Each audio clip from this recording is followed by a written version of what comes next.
Ang biglaang pagkakasugod ni Sara Geronimo sa ospital ay naging laman ng mga balita at usap-usapan sa loob at labas ng showbiz.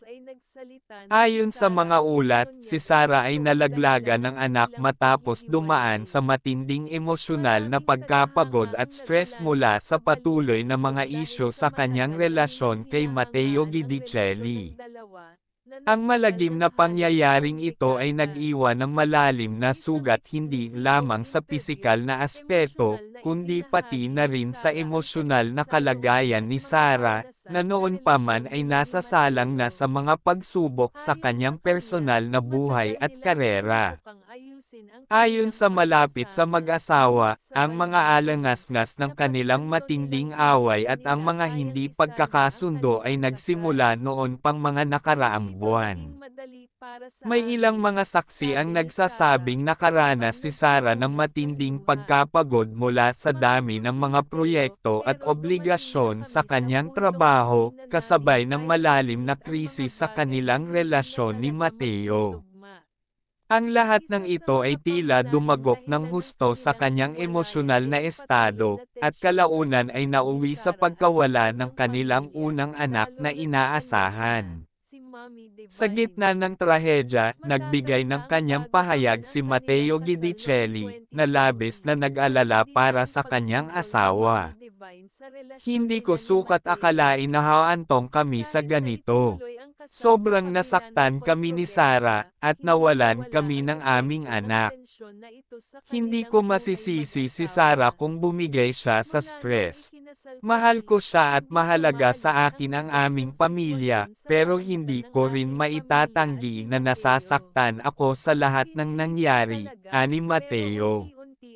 Bilang isang asawa, aminado si Matteo na hindi rin naging madali para sa kanya ang sitwasyon. Ang hirap para sa aming dalawa. Nagsimula ito sa maliliit na problema hanggang sa naging mas mabigat.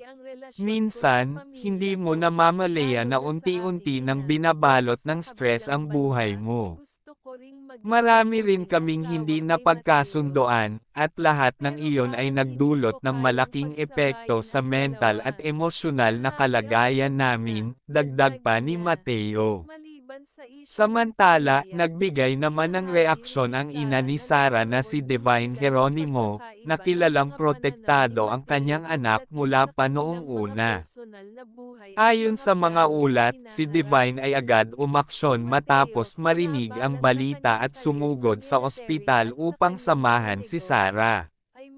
Ayon sa isang source, nagkausap sina Divine at Matteo, at halata sa tono ni Divine na malalim ang sama ng loob. Gusto niyang ipakita kay Matteo na higit sa lahat, ang kaligtasan at kapakanan ni Sara ang dapat na unang iniisip. Habang patuloy ang pagbabantay kay Sara sa ospital, bumuhos naman ang suporta mula sa kanyang mga fans at kasamahan sa industriya.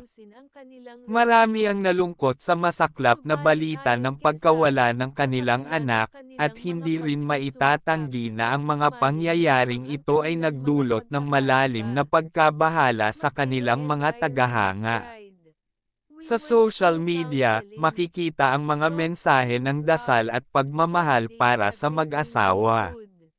Si Matteo, na hindi naitago ang kanyang emosyon sa mga panayam, ay nagpahayag ng kanyang pag-asa na sana'y maayos pa rin ang lahat. Sa kabila ng lahat, mahal ko si Sara, at gagawin ko ang lahat para maalagaan siya at mapagtagumpayan namin ang pagsubok na ito. Nandito ako para sa kanya, at para sa aming pamilya, dagdag pa ni Matteo, habang sinusubukang pigilan ang kanyang mga luha. Maraming mga kaibigan ni Sara mula sa industriya ng showbiz ang nagpahayag ng kanilang pag-aalala at pagdamay. Sina Regine Velasquez, OG Alcacid, at Vice Ganda ay ilan lamang sa mga personalidad na nagpadala ng kanilang suporta kay Sara. Mahal namin si Sara, at nasa puso namin ang dasal para sa kanyang mabilis na paggaling, ayon kay Regine, na isa sa mga malalapit na kaibigan ng singer. Samantala, nananatiling tahimik ang kampo ni Sarah pagdating sa detalye ng kanilang relasyon ni Mateo. May mga haka-haka na maaaring mas tumagal pa ang kanilang hiwalayan kung hindi maaayos ang kanilang mga personal na issue, ngunit wala pang opisyal na pahayag mula sa kanila ukol dito. Ayon sa mga taga-Masid, ang focus ngayon ng mag-asawa ay ang kalusugan ni Sarah at ang kanilang paggaling mula sa malal.